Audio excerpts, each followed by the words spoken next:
Noite de reconciliação, não é? Reconciliai-vos já com Deus.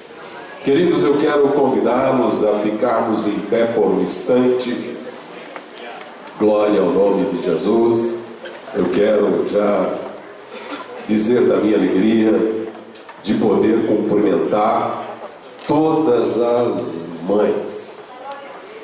Eu quero desejar com muita alegria que as mães continuem sendo mães. Como assim, né, pastor? Mãe já é mãe, é verdade. Como os pais continuem sendo pais. Eu vi uma frase num dos ônibus, ou nos ônibus da nossa cidade, um tempo desses, e a frase era: adote seu filho antes que ele seja adotado pelas drogas. Esta era a frase. E aí eu fiquei pensando, bom, eu já sou pai, minha mãe, minha esposa já é mãe, então o que nós temos que fazer? O papel de pai e o papel de mãe. Se eu fizer o papel de pai e minha esposa o papel de mãe, logo meus filhos serão filhos e não adotados. Simples assim, não é? Mas, meus amados irmãos, hoje é o dia das mães, e a gente não está aqui para puxar a orelha das mães, não é? Mas para nos alegrar com elas, alegrarmos-nos com elas. Então eu quero convidar você para abrir o Salmo de número 128. Aleluia. A Igreja Evangélica Assembleia de Deus sempre teve por hábito ler uma palavra, e alguém dizia que seria a leitura oficial. Os irmãos mais antigos certamente lembram deste ato litúrgico. E aí nós aprendemos que toda leitura na hora do culto é uma leitura de ordem oficial. Portanto, ela deve ser memorizada, deve ser vivida. A igreja deve ser igreja. Você pode dizer comigo, igreja? Deve ser igreja. Então agora a gente linka com a primeira frase, não é? Mãe deve ser mãe, pai deve ser pai, igreja deve ser. Se eu compreender bem isso, nós seremos sempre mais abençoados. Então o texto que nós queremos ler está relacionado à família, e normalmente as mães estão nas famílias. Vocês iam dizer isso para mim, sim ou não? Eu vi, não é? Olha só, todo mundo dizendo, é família, pastor, é isso mesmo. As mães estão nas famílias. O que seria de nós sem nossas mães? Nenhum de nós teria nascido. Nenhum de nós, não é? E é por isso, meus amados, que hoje nós devemos nos lembrar da importância do ventre. O ventre é muito importante. Por que, pastor? Porque sem o ventre nós teremos alguma coisa distinta, como a castração, como o aborto. Você já imaginou, por exemplo, se você tivesse numa situação de quase nascimento e alguém impedisse o seu nascimento? Já imaginou? Que triste, pastor José. Nem poder dizer eu quero nascer. Já imaginou? Mas eu quero que você dê um glória a Deus agora. Você pode dar? E esse glória é para... Por quê? Porque você está vivo. Só os vivos podem dar glória a Deus. Só os vivos podem dizer até aqui. Puxa vida, quantas dificuldades a gente enfrenta, quantas lutas a gente passa. Alguns olham para a gente e dizem assim: eu não fui com a sua cara. E aí a gente fica pensando: meu Deus do céu, como é que eu faço, não é? Simples assim, às vezes uma coisa tão gratuita, não é? Não fui com a sua cara. E aí você fica procurando uma explicação. Mas aí eu me consolo, né? Diz, tudo bem, não tem problema, cada um vai para a sua. Não é? Você anda com a sua e eu ando com a minha, e a gente se dá bem. Não é mesmo? Não tem problema. Às vezes a gente pode criar problema também com coisa tão pequena, tão simples, não é? Às vezes alguém pisa no nosso pé e a gente diz assim, não falo mais com ele, não falo mais com ela. Mas hoje, meus amados, nós estamos em família. E eu queria que você olhasse para alguém aí, pastor Josué sempre diz, escolha uma pessoa linda, não é, do seu lado. E eu concordo com o senhor, sabe, pastor Josué? Por quê? Porque eu olho para a Bíblia e vejo que ninguém, nenhum de nós é feio. Para mim todo mundo é bonito, de verdade mesmo, todo mundo é bonito. E alguém diz, mas eu não concordo. Tudo bem, a gente não vai brigar, não tem problema. Mas para mim, todo mundo é bonito. E especialmente quando entra na casa de Deus, fica mais bonito ainda. Por quê, pastor? Porque aí nós passamos a ter a beleza de Cristo. Jesus, na verdade, andou entre as pessoas e não foi reconhecido pelas pessoas. Não foi aceito pelas pessoas da sua cidade, do seu país. Não foi aceito. Mas ele só queria demonstrar amor. Ele só queria abraçar as pessoas. Ele só queria fazer o bem para as crianças. Ele queria que todo mundo fosse cuidado. E é por isso que, se você for parecido com Jesus, você é a pessoa mais linda que você pode imaginar. E eu faço isso comigo. Me desculpe, não me considere arrogante, não me considere exaltado, mas está aí a minha esposa e algumas pessoas já sabem disso. Tomo meu banho, passo perfume, boto roupa, vou no espelho e digo, Luiz Alberto, você é lindo, você é um cara. Olha o sorriso da minha esposa. É verdade. Se eu não acreditar no que Deus fez, eu vou esperar que alguém mais acredite. Você deveria acreditar e fazer isso também. Você acredita quando as pessoas dizem que você não é bonito ou bonita? Você acredita mais nisso, não é? Mas no que Deus fez, você talvez não acredite. Quando você olha para o espelho, aí você vai ver o que é que Deus fez. Antes de eu ler o Salmo ainda, deixa-me dizer para você que o Salmo de número 19 diz assim, irmão Eliel, os céus proclamam a glória de Deus, e o firmamento anuncia a obra das suas mãos.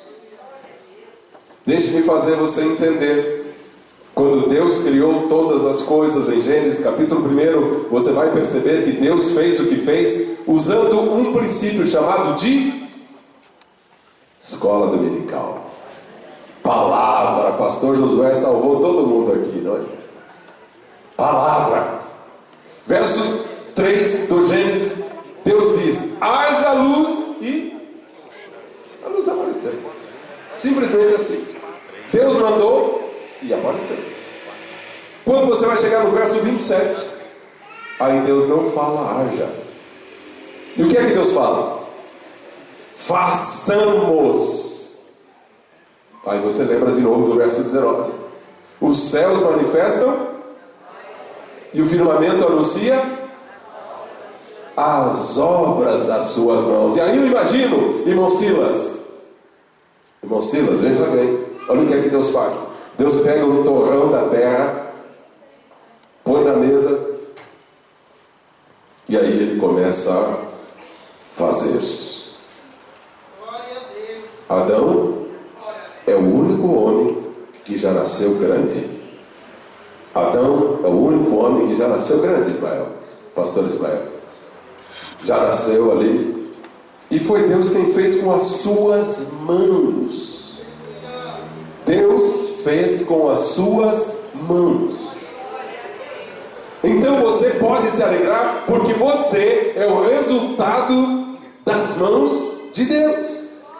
Como é que você então não vai agradecer a Deus e você não vai olhar para o espelho e dizer assim, eu sou aquilo que Deus diz que eu sou? É a Bíblia que diz, você não precisa brigar com ninguém. Aleluia. Você pode dar glória a Deus por isso? Porque você foi feito pelas obras das mãos de Deus. Deus pensou em você e fez com as suas próprias mãos. Deus fez você porque Ele quis fazer. Então alegre-se nesta noite. Alegre-se. Aí você poderia dizer: pastor, mas tem tanta coisa que eu quero. Agrada-te do Senhor e Ele concederá o desejo do teu coração. Aleluia. Glória a Deus. Bom, o Salmo de número 128. Olha que coisa linda, presta atenção nisso. É lindo isso aqui, queridos. É maravilhoso. Bem-aventurado, feliz, aquele que teme ao Senhor e anda nos seus... Anda onde? Então presta atenção, isso é um caminho de felicidade. Para ser feliz, andar no caminho de Deus. Presta atenção nisso. Às vezes a gente quer andar na vereda torta e quer ser abençoado, e aí as coisas não. Verso 2: pois comerá do trabalho das suas... Olha que Deus é tremendo, não é? Deus usa o princípio do trabalho para nos ensinar que não tem café de graça. Não tem café de graça. Nós temos que trabalhar. Depois do pecado, todos nós estamos sujeitos ao trabalho. E o trabalho então não mata ninguém. O trabalho é dignidade. Não fique com preguiça. Aliás, Salomão diz assim: vai aprender com a formiga. Não é isso, pastor José? Ao preguiçoso. É o que Salomão diz. Feliz serás e te irá bem. 3. A tua mulher. Aqui, queridos, a Bíblia diz que o homem tem que ter uma mulher. Paulo ensinando aos obreiros e à igreja, Paulo diz: seja marido de uma mulher. É por isso que não queira casar com mais de uma, que vai dar problema, viu? Olha só para a sua mulher, não é? Goste dela, ame a ela. Eu mesmo gosto de olhar para a minha, não é? Digo todo o tempo que ela é bonitona, que eu a amo. Então você não tenha vergonha de dizer isso para sua esposa, diga para ela, não é? Eu sei que você vai encher o coração dela e as outras coisas vão ser até melhores, não é?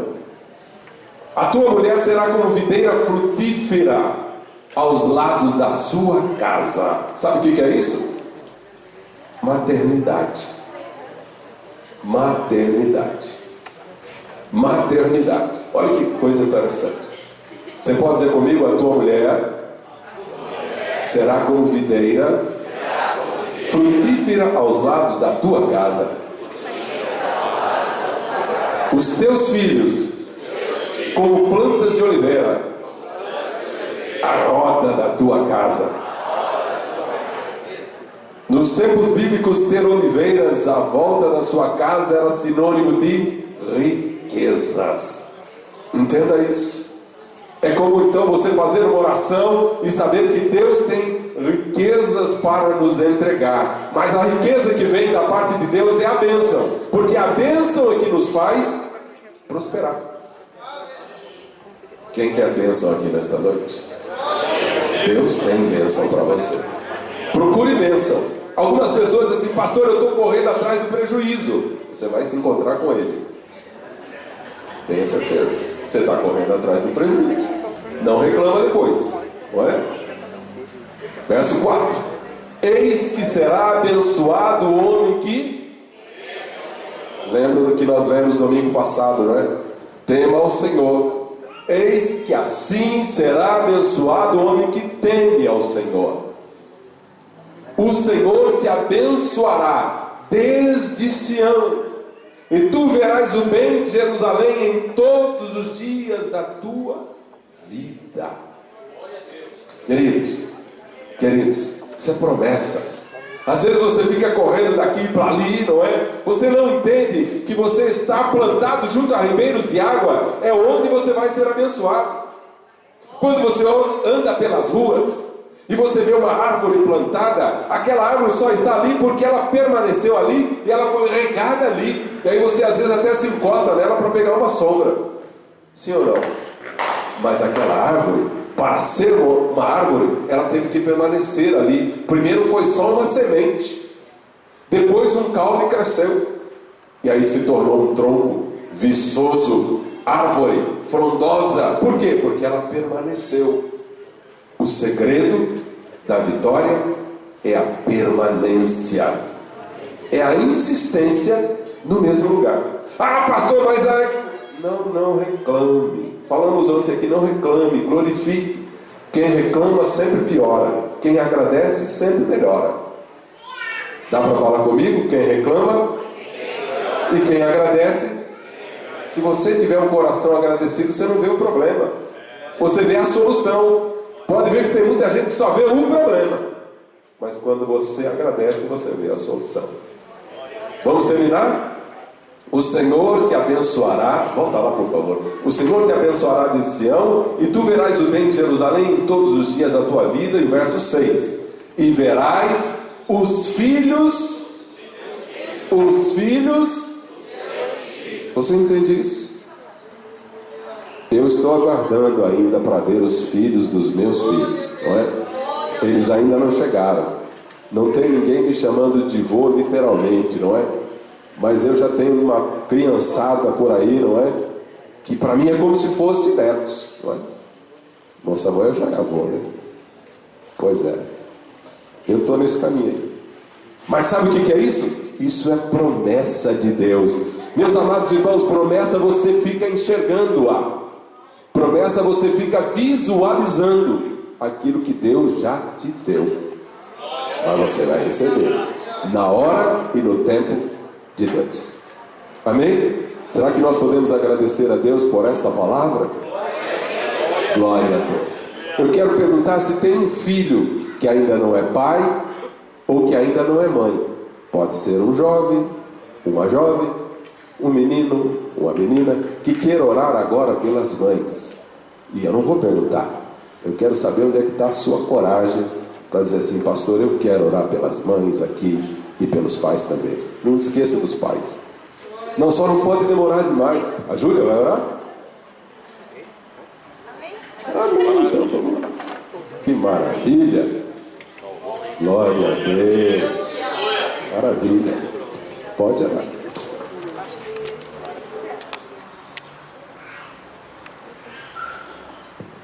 Som. Oremos.